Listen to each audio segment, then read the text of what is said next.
Integrasi Islam dan filsafat. Integrasi agama dan sains adalah dua elemen krusial dalam sejarah kehidupan manusia.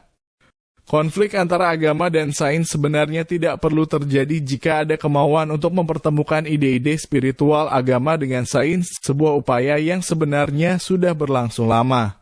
Charles Purchase pernah membahas kerinduan akan sintesis agama dan sains dalam ceramahnya di Universitas Cambridge yang kemudian dibukukan dengan judul The Two Cultures. Karya ini menyoroti kesenjangan antara budaya agamawan dan saintis. Tantangan dalam integrasi agama dan sains. Kaum skeptis ilmiah sering menuduh agama hanya bergantung pada asumsi a priori atau keyakinan semata.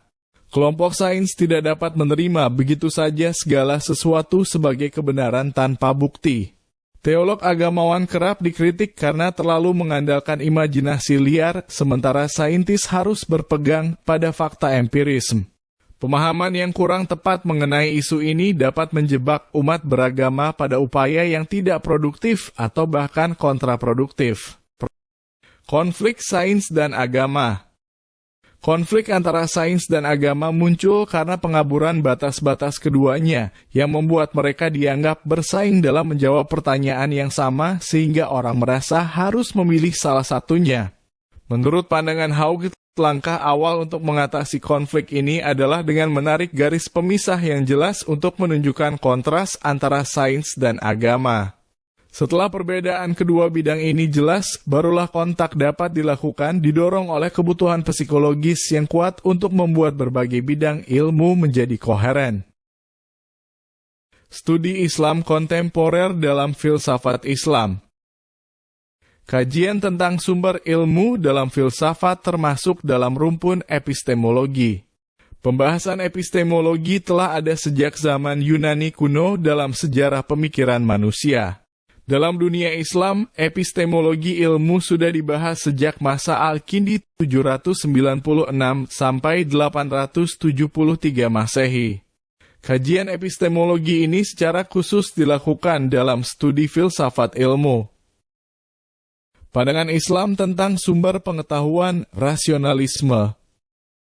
Rasionalisme berasal dari filsuf Eropa seperti René Descartes 1596 sampai 1650 Masehi dan Immanuel Kant 1724 sampai 1804 Masehi.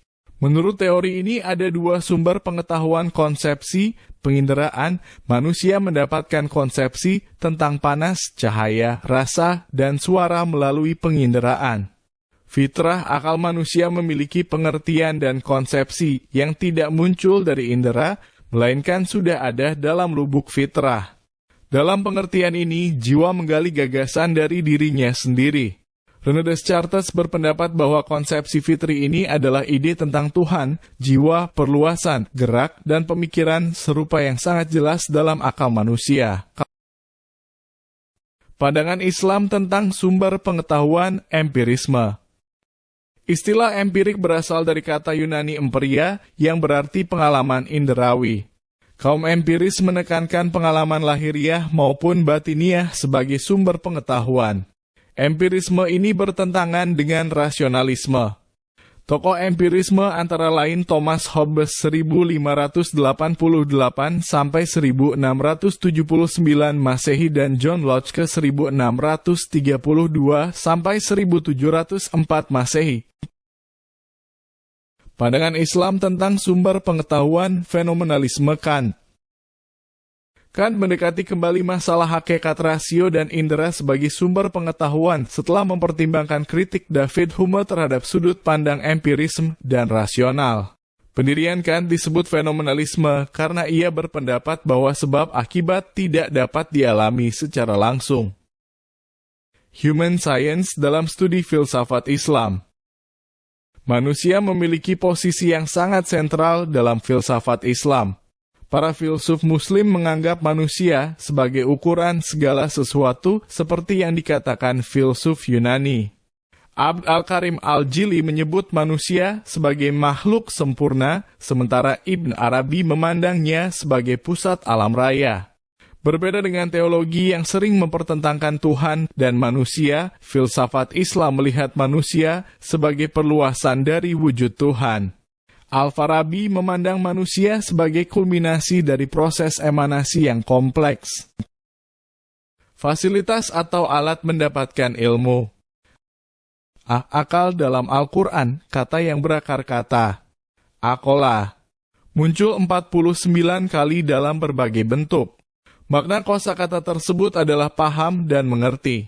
B. Indera dalam Al-Quran, alat indera yang berfungsi dalam memperoleh pengetahuan adalah al-sam'a, pendengaran, dan al-absoro atau penglihatan. Kata al-sam'a disebut 12 kali, sedangkan kata al-absoro disebut 18 kali. C. Hati, kata fung dan yang sakar dengannya tersebar dalam 16 ayat, semuanya dalam bentuk kata benda al-fung dan al-afnidah. Mahmud Yunus mengartikannya sebagai hati atau akal. Kedua kata ini sakar dengan fangidah, kata jamaknya fawangit yang berarti faidah atau guna. Makna dari penggunaan Al-Quran terhadap kata al-fung dan al-afnidah adalah bahwa al-fung memiliki fungsi akal atau memahami, mengerti sama dengan al-qalb. Al-Quran menceritakan bahwa Nabi Muhammad mendengarkan kisah-kisah Rasul terdahulu dan kisah-kisah itu menguatkan fung hati Nabi.